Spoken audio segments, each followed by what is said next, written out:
I haven't got time to mark this motherfucker. Here we go again. We can't hear anybody. Nobody can talk to anybody.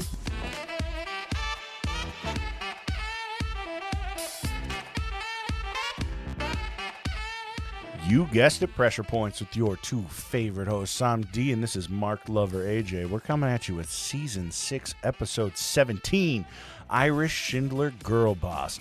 AJ's on an anti-Nazi tear, so strap in and find us for additional content on Patreon and Instagram at PointsOPressure. Let's get to it, cutie pies.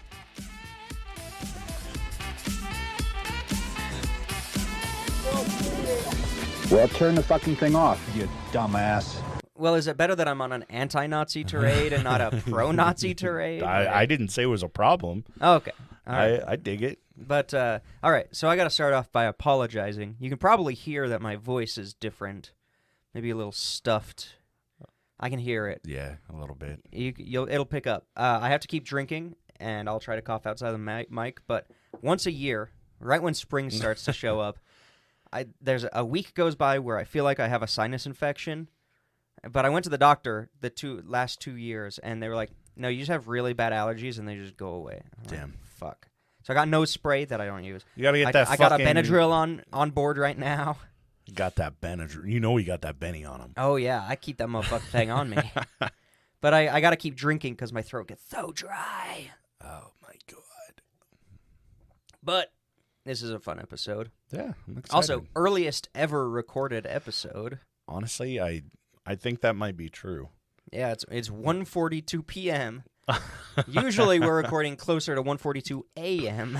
Dude, I slept until fucking almost 3 yesterday. God damn. I got so fucked up on Friday. Hell though, yeah. but Yeah, Cinco de Mayo. Yep. It was a good old time. Hell We had yeah. some good drinks, played some good games. Oh, yeah. A grand old time. How was your week? Welcome back. Busy at work. School's about to start up. In fact, yeah. this Thursday I'm back at it. R.I.P. Yeah, it's gonna be so much fun. You got this. At least the first half of the semester, I don't have any clinicals. So. Yeah. And then the last half, it's only clinical. Yeah, but yeah. So that'll be fun, but it shouldn't be too bad. You're I'm in a good almost place. there. I'm almost there. 2 more semesters. Fucking there, As long as I don't man. fuck up this semester. Yeah. 2 more semesters. You'll be fine. I think so. You I think got I'll do this. okay. But yeah, everything's good. How about you? Anything fun? Yeah, nothing too crazy. Just took it easy. Just chilled? Yeah, nothing Nice. nothing exciting. Just the usual. Yep. All right. Well, dang, we bullshitted for 3 minutes. That is a A new record low, yeah. low. Yeah, no. Yeah, I figure let's just get into it. Let's get this get this going, because this is a fun story. I told you about this website. I think it was on the exclusive for last month. I told you about this website that has all sorts of cool shit. So that's just going to be all my episodes for a little bit. So I'm going to be talking about Mary Elmes. Elmes? E-L-M-E-S. I guess it depends on where she's from. Ireland. Elma's. All right, cool. I would say Elma's, but if she were from like Spain, I'd be well, like, yeah, Elmes. Yeah. So Mary was born May 5th, 1908 in Cork, which...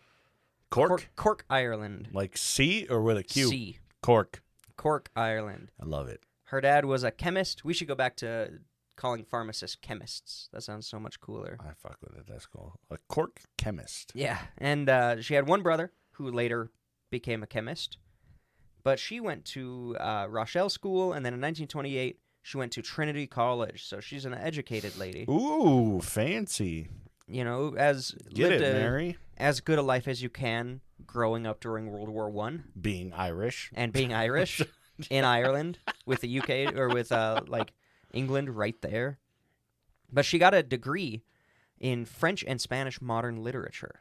Oh. Okay, so she's kind of going that scholar route, you know, maybe being a professor or whatever. And in 1935, she got a scholarship to continue studying in Geneva, Switzerland, which is awesome, unless you know what happens 4 years later that causes Geneva, Switzerland to be in the middle of a neutral, war zone. I know we can't drink at the same time. What a great opportunity Oh, yeah. for her. Damn. You know what I was just thining about? So her major itself, Yeah. like, those majors, I feel like, are such a standard thing before, like, boomers showed up and were like, oh, yeah, your worthless fucking degree in English and art. Yeah. Like, it Exactly. went from, like, this really creative, like, amazing, like, It went from literature time Yeah. to just, like, engineering. Yeah, that's Like, exactly that was it. it. Like, It's like, fuck, man. yeah, like the path that she's on to be a scholar, to work at other universities, to give lectures, to teach, Yeah. and to like teach different languages and all this stuff. That was a huge deal pre-boomers. You're totally right. Yeah, and not to shame anybody that has an engineering No, degree. that's definitely essential. I mean, any degree is better than the degree that I don't have. But it's just so funny to me because, like, whenever we talk about people, like, basically pre-1960, it's always just, like, these really elaborate degrees, and then now it's just straightforward, like, ticky-tack. So instead of going to school, she didn't take the scholarship. She instead went to Spain in 1937, which is in the midst of the Spanish Civil War. And she joined an ambulance unit at a children's hospital in Almeria. Damn, okay. So she's like, all right, I could do all this scholarly shit, but I'm going to go help kids. You know, felt better for her. I think she made the right choice based on the rest of this story. The fact that we're talking about her today, Yeah. she probably made some right choices. Oh, yeah. So 1939, she starts working with the American Friends Service Committee, which is a Quaker organization. Okay. The Quakers, I don't know if anybody knows this. I don't know a ton about them, except that they're pretty religious fundamentalists, right? Are they Christian? I think They might be. I don't know. I don't know. Let me look it up. Yeah, but they're pretty fundamental. A lot of them are very like old school, if that makes sense. But the good like thing, almost like a step like step closer to like modern conservative times Mennonites than or something. yeah, a step closer to modern times than Amish. Yeah, the Quakers were the first like major religious group to come over into the United States ever. Like, you know, they founded a lot of the shit here because they were so extreme. They kind of got kicked out. Historically Protestant Christian. Okay, perfect. But the thing that really holds over to today is their focus and emphasis on helping children. They run children's hospitals. I'm pretty sure they run a ton of organizations. They do a lot for kids. So I can talk shit on the religion all the time and as much as I can, and I will. But the fact that they're helping kids is awesome. Huh. I can at least say that. Just on Wikipedia, it says that there are non-theist Quakers whose spiritual practice does not rely on the existence of God. Oh, there are some? That's cool. Yeah, interesting. Yeah. So she starts working for this, and they actually appoint her to run a children's hospital that they're building in Spain. Wow. Damn. For these refugee children and children of the war. Man, and of all course this it goes to fucking Spain after I talk about Spain. Yep. Now course. now it's Elmez. Now it's Almaz, yeah. Now, a few months later, World War II officially breaks out, and Mary's evacuated to France because they're like, oh, she'll be safe in France. Yeah, she'll be fine. It's she'll be fine. fine. She'll It's be just World War fine. II. It's not. France will hold their own. Yeah, they'll be fine. And in 1940, the Nazis invade France. It was not. It was not fine, and a lot of people flee into southern France because southern France is a little bit more loosey-goosey with the rules, you know.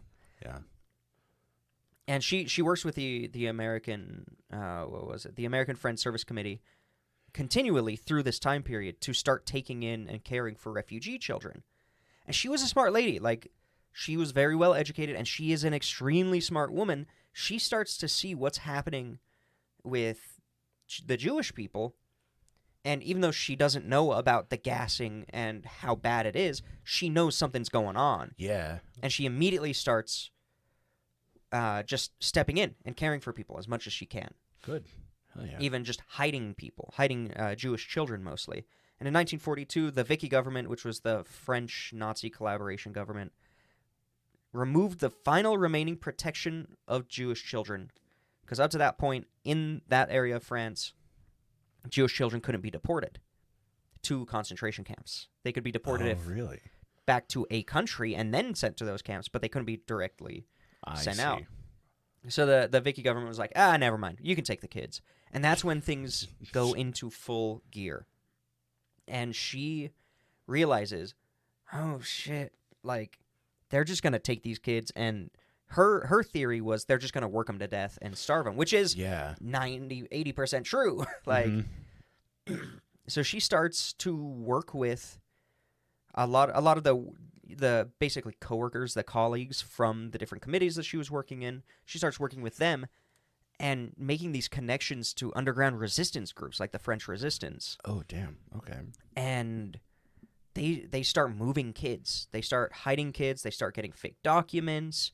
And she's just like ballsy. She doesn't give a shit. She's just, walking down the street, going to see the French Resistance, and then going to go over here to this children's hospital and figure out how to smuggle them and get them together into almost an underground railroad-esque system to get them out of the country. She's just digging the tunnel by hand. She is. Like, seriously, she is doing so much. Like, not to diminish everybody else's hand in this, but she did so much to kind of connect kids to the resistance. Yeah.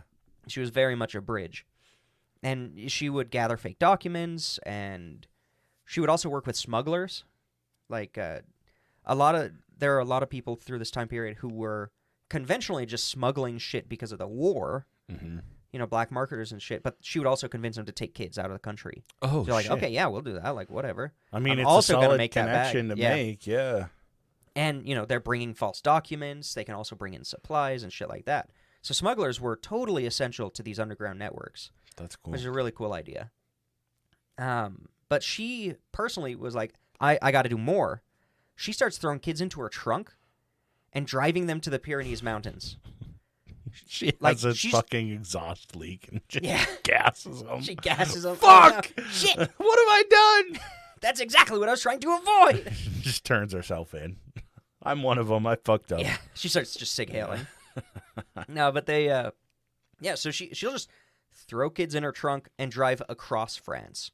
Damn. Which, normally sounds fucked up, but in this situation, it's a great thing. Yeah, it's a good thing. So she would meet contacts in the Pyrenees Mountains, and then they would get them smuggled out of the country, or they would get them to hidden locations and basically ship them around until they could get out. Damn.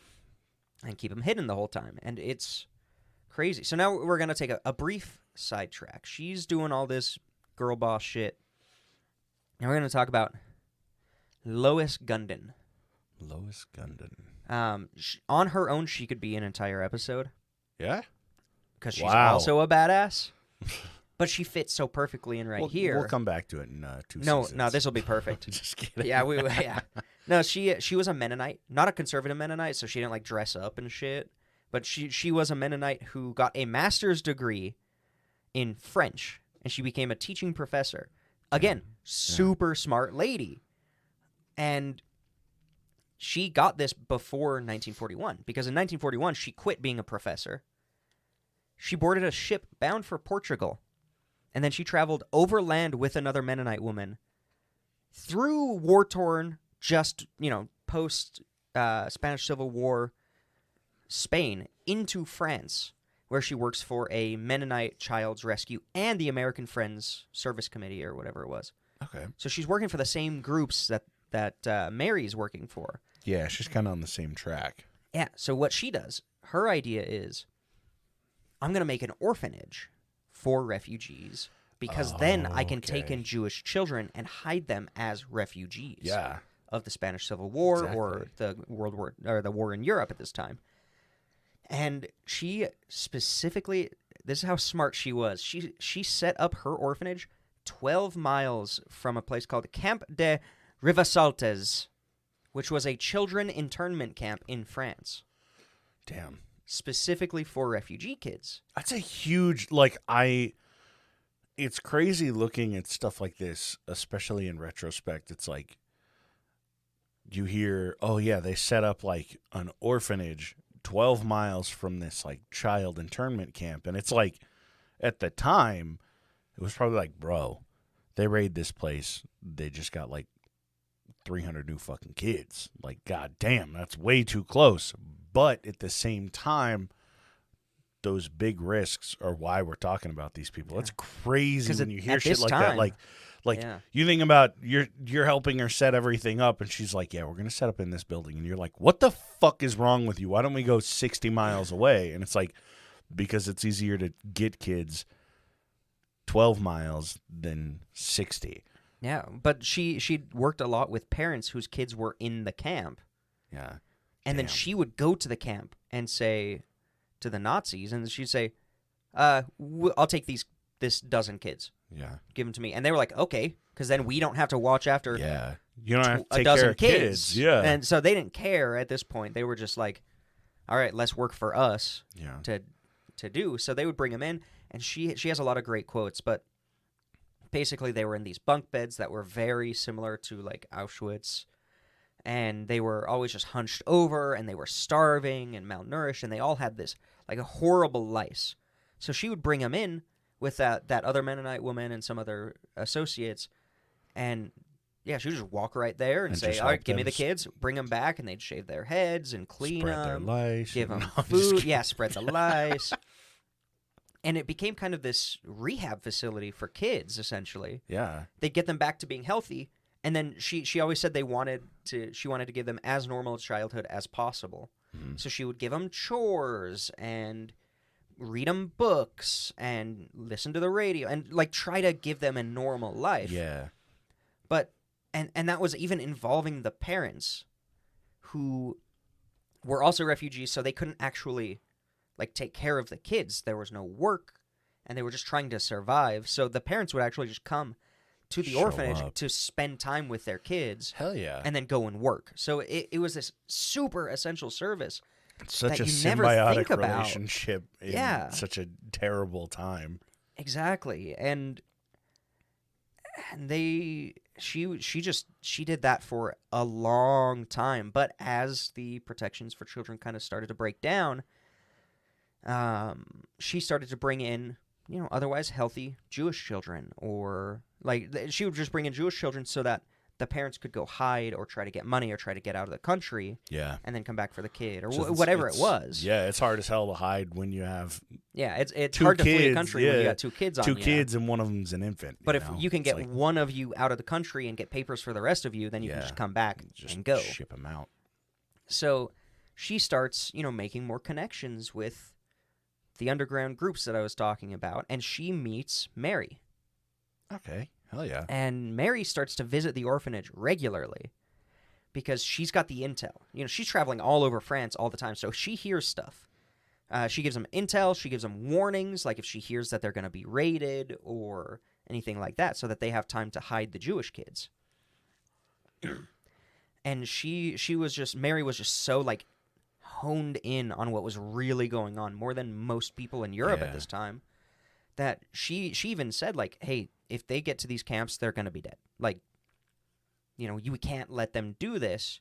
All right, here's my connections. Here's some of these connections. It's suspected she even may have taken children from Lois's orphanage to the mountains in her trunk. really? So, like, they became, as close to friends as you could during this, working in underground resistance. They basically just trying to take care of kids. They fell into the resistance, which is cool. I think that's a Yeah. cool idea. I mean, realistic, they were part of the resistance before. Yeah, resistance yeah, fucking exactly. like we're like, hey, you're with us. Yeah, and Lois even she said probably hundreds of kids. Like, it's impossible to know how many because they weren't keeping track. Like, they didn't Yeah. care. They weren't Oh, like keeping dude. tallies. But probably easily hundreds of kids. And there were even times when like the local police in Nazi occupied areas were always the tool of the SS or the Gestapo, Yeah. because it's nothing new, and it still goes on, but the police are just a tool of the state. Yeah. And when the Ooh. state becomes Nazi, they become tools of the Who the Nazis. fuck would have ever expected that? Yeah, so there was this one, story where there were these three Jewish kids, and the Gestapo and the SS knew they were in the orphanage. Uh-huh. And so the cop shows up with paperwork saying, I'm going to deport these guys, and Lois basically stalls him so long, he gives up. Damn. I have no idea how she did it, but she stalls the cops for long enough that they say, this isn't fucking worth it. And they leave. They just get frustrated. He's like, Jesus, I'll go. Just stop talking. Yeah, like... Hell yeah, what and a she did that multiple times. That's She awesome. would face off face-to-face against Gestapo and police. Yeah, 'cause what are they going to do? Yeah, like, they were already in a very unstable region. Yeah. Like, it puts a target on their back, you know? Damn. That's impressive. I love that. Yeah, they were both extremely smart women, but if Mary was the brains, then Lois was the brawn. Yeah. Like, she stood up. Hell yeah. But they both have awesome qualities. So, Lois even had the forethought to think, okay, something bad might happen to me. If this war keeps getting worse, you know, something bad might happen. Even though she's an American, you know, I don't. Yeah, the Americans weren't really in the war yet. Not really. So, but she knew something might happen. So there was even a plan in place. It's suspected, I should say. You know, it's not a written plan, so we don't really know. But basically, if she were to disappear, if something happens to her, then Mary's network would take the kids, disperse them, and hide them. All the kids in the orphanage. Oh, wow. Just like a... He's like, all right, that one's gone, the kids button. leave. Yeah. Which is really good, because in 1942, American and British soldiers stormed North Africa, which brands Lois as an enemy alien, and she's picked up by the Gestapo. But because she hasn't been caught, they were just like, oh, refugee orphanage. They didn't know. Mm-hmm. So she was basically kept in hotel rooms for 2 years. Oh, okay. That's what they would do with enemy aliens, non-combatants, and things. Really? They would just shuttle them from hotel to moving hotel around. Damn. until she was used in a prisoner exchange. And the Americans were like, yeah, throw her in. We'll give you some German diplomats that we have. Probably not they even treated realizing who she was. Yeah, but they treated her like a diplomat. Like, they gave her diplomatic okay. Then never mind. Wow. like treatment. But I still don't know why. I haven't been able to figure out why they treated her so well.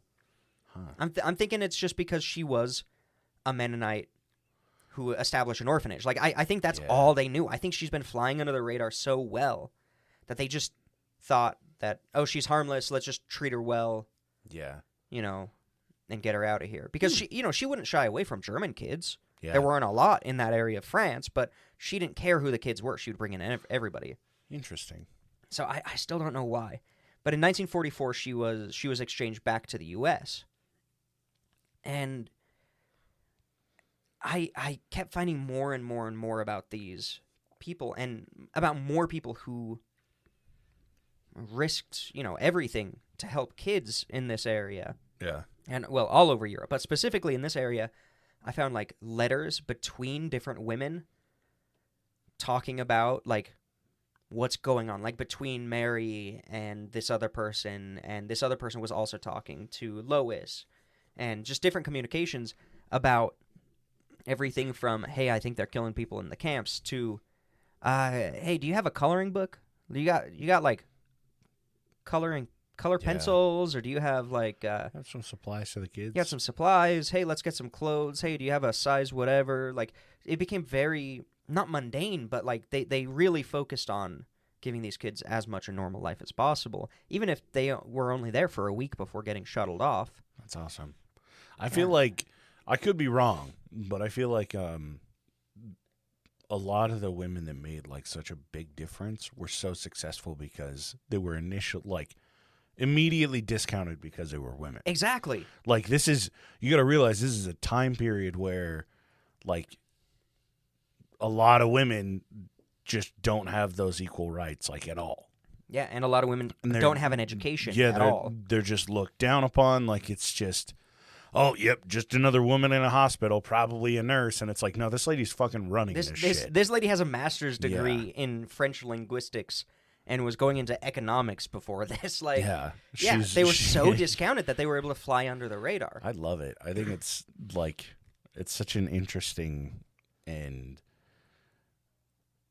just kick-ass approach, honestly. Like, I'm about it. I fucking love this stuff. Oh, it's so good. Like, they were immediately discounted, so much so that they were looked over as as potential perpetrators of resistance movements. Yeah. And there were a lot of people who were they would just, hey, do you got that recipe to make a shitload of bread with nothing? Like, Yeah. what do we do about this? Because one of the children later on, I think in like the 70s or the 80s, wrote about Lois, not even knowing her name, but remembering that despite the rations and the shitty food, she always made, like, to them they were feasts because they were starving refugees, but these amazing meals that were so creative and different all the time. And she was just super creative with it, which That's cool. Super cool.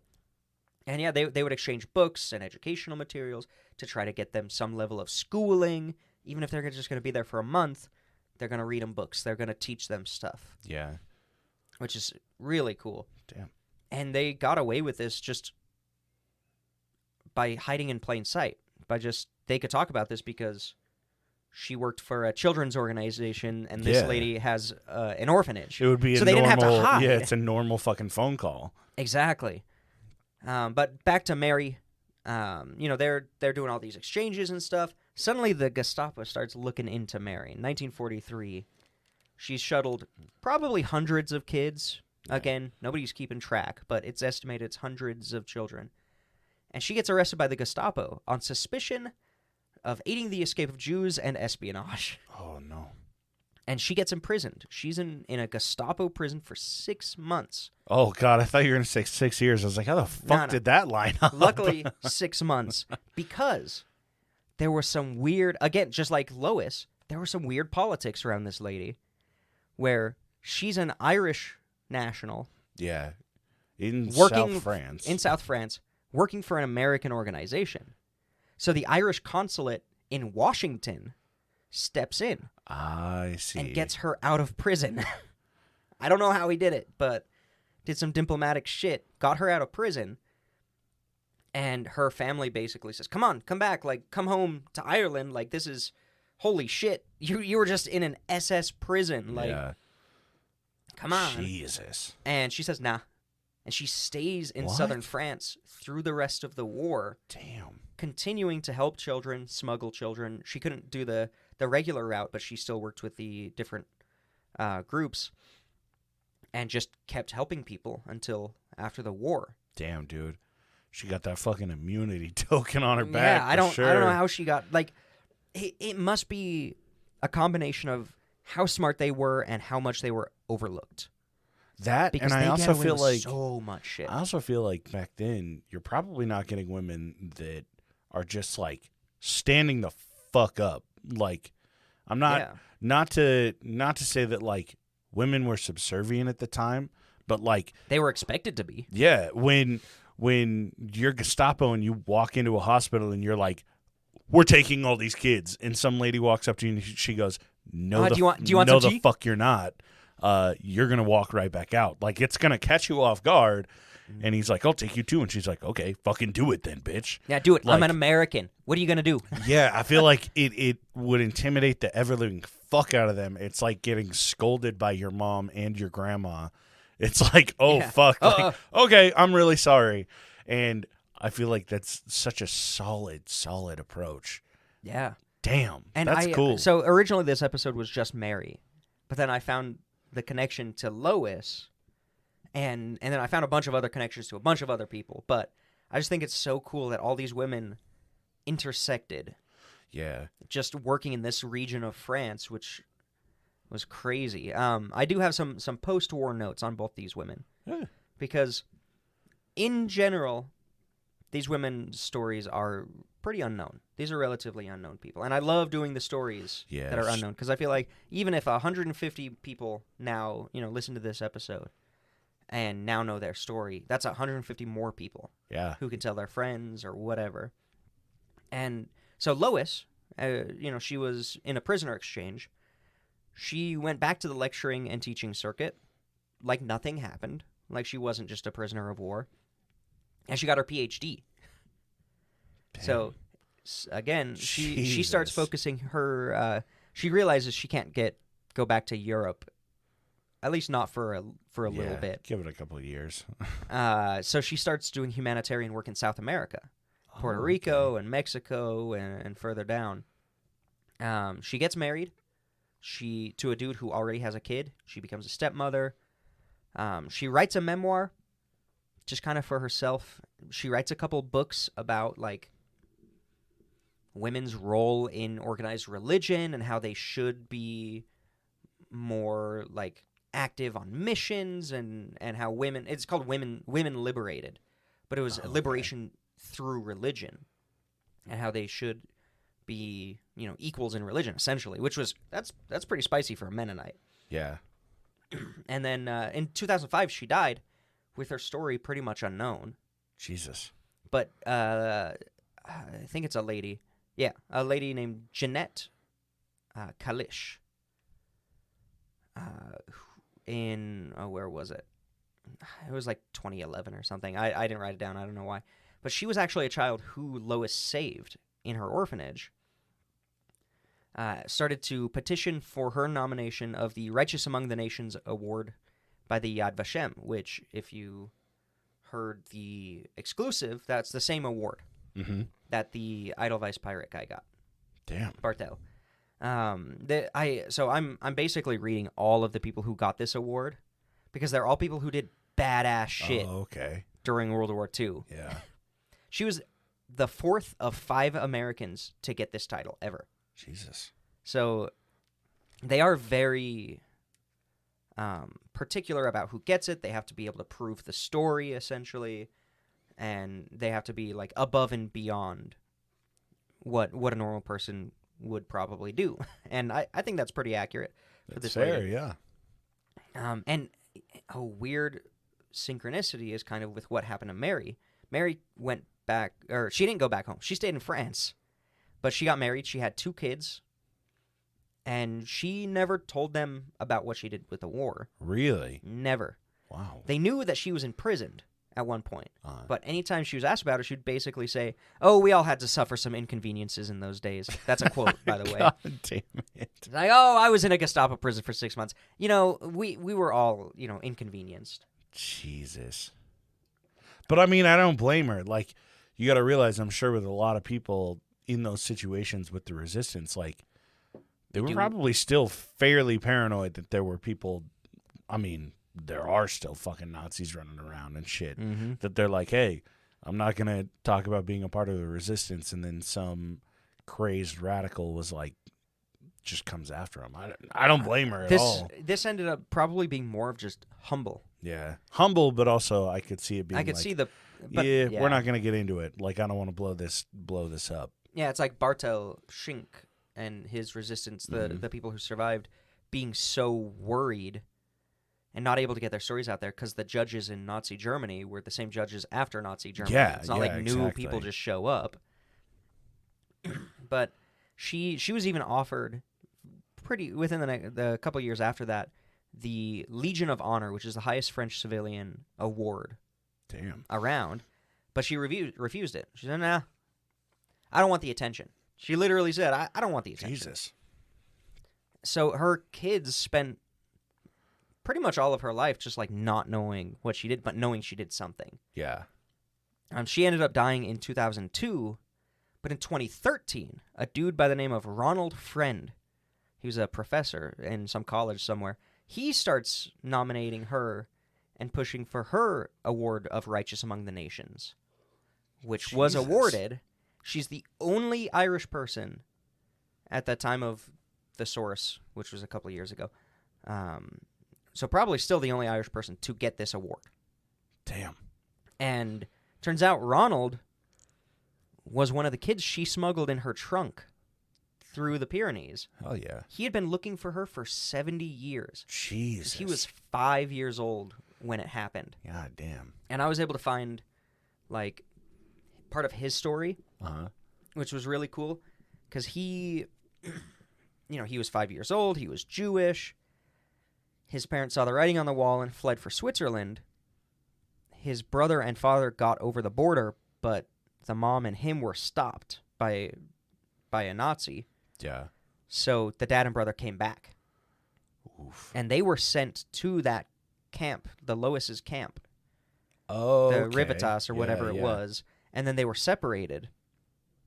And he ended up, I think he pretty much just stayed with the brother, didn't know where the parents went. But the brother was older. The brother kind of had an idea of where they were supposed to go if they could get out of the country. Yeah. And it's not implicitly said, but, they were at that internment camp, but they were smuggled out by Mary. So I'm pretty dang sure they were brought in by Lois. Yeah. Mary smuggled them to the Pyrenees Mountains. And then they were basically house hopped for a couple of months until they got on a boat and got to the U.S. in 1944. Jesus. So it was like 2 years of being just hopped around. God damn. And he's been trying to figure out everything that happened, the names of the people, for his entire life. And this was the missing piece, was Mary Elma's. Mm-hmm. Because he couldn't figure out who drove him to the drops. Yeah. He just could not figure out who this was. I mean, he was so young at the time, Exactly. too. Like, shit. And, she never wrote a book. She never She never came publicized out or anything. So he ended up working with a bunch of organizations who are trying to uncover stories like this. Mm-hmm. And they found a letter signed Miss Elms. It was spelled wrong. Mm-hmm.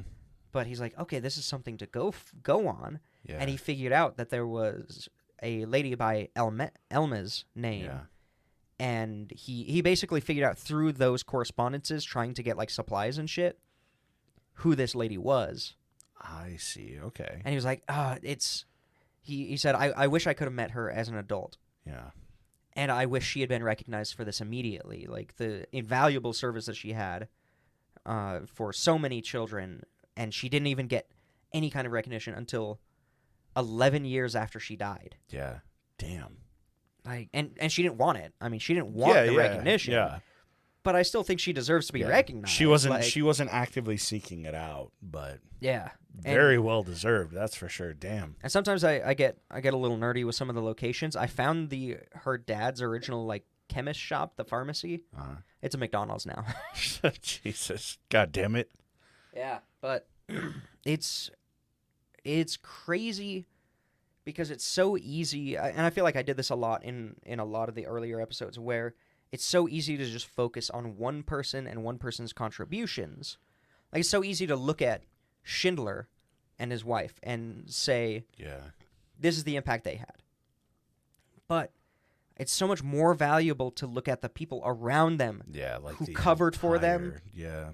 who helped smuggle the people out, who helped provide the supplies, like these The whole huge system for it. systems and networks, just so that this one person, the one person who was actually brave enough to load kids into the trunk and drive across the country Yeah. to facilitate that one person who has that bravery, so that other people who still want to be brave and still contribute but don't want to like be that close to the line can still contribute. Yeah. It's To make interesting. a difference, you don't have to be the one driving the fucking car. Yeah, You know. and we usually focus on the one driving on the car, Yeah. and that's still deserved, definitely. But I like the intricate and connectedness Yeah. That's cool. of these different resistance groups. So in 2 weeks, more underground resistance women. No, I don't know. Maybe. No, probably Oh, not. that's wild. I love it. But yeah, it's a. Oh, I didn't cough this whole episode, right? Wow. It's But- because you knew Patreon was coming up. Yeah, the Benadryl's working. It's kicking in. Good. To be So- asleep in no time. Oh, I'll be angry or asleep. Why not both? Yeah, let's just do both. But yeah, that's all I've got for you today. Good stuff. Mary Elmas and Lois Gundin. Gundin. Not bad. Well, we appreciate you guys tuning in. It was a short but very, very sweet episode today. And if you're interested in a story that's really fucking close to what this one was, but pretty interesting story It's nonetheless. this mixed with the Warriors. Yeah, right. Yeah, this, but like child gangs. Yeah. Then check us out on Patreon. AJ's exclusive was last month, April's, And yeah, it's a fucking ride. So hop on there, check it out. We do an additional episode a month, some sloppy seconds, some additional content. Check us out on there. At least click on the link below. Find us on Instagram as well. But for Patreon, we got people to recognize. Oh, yeah. So we've got the board. Minnie D, Toddle Waddle, and Weston. They make the decisions. They do the mandatory penis inspection day. Yep. Yeah. Yeah. So if you want to get in on that, feel free to become a chairperson. Hop in. And of course we've got Abby, AJ's third nut, Thomas, Dark Runner, D's nuts, and Lara Rovo. Thank you guys so much for supporting us and letting us keep doing this show onto perpetuity. Yeah, you guys are fantastic. We've, not a slight hype because most people don't listen this long, but we were able to use some of the Patreon funds for some fun shit that will benefit you, the listener, very soon. Keep an eye out in about a month before our break. We're going to be announcing something big that's rolling out. We've been pretty excited about it. We've wanted to do it for almost 4 years now. Yeah, but we haven't had the money and the time and the you guys content. made it happen, so thank you. So update your addresses, make sure everything's up to date on there, because some cool shit's going to roll out. We're going to roll it out to all of our patrons, even if you just barely subscribe. Yeah, you'll get all the, we'll send all the it all shit that's out. going to happen. And as always, if you guys ever have any show suggestions or, I don't know, memes, music, TV shows, movies, you just want somebody to talk to or whatever, by all means, reach out to us on Instagram @PointsOPressure or email us at ppdnaj. We'll catch you next week.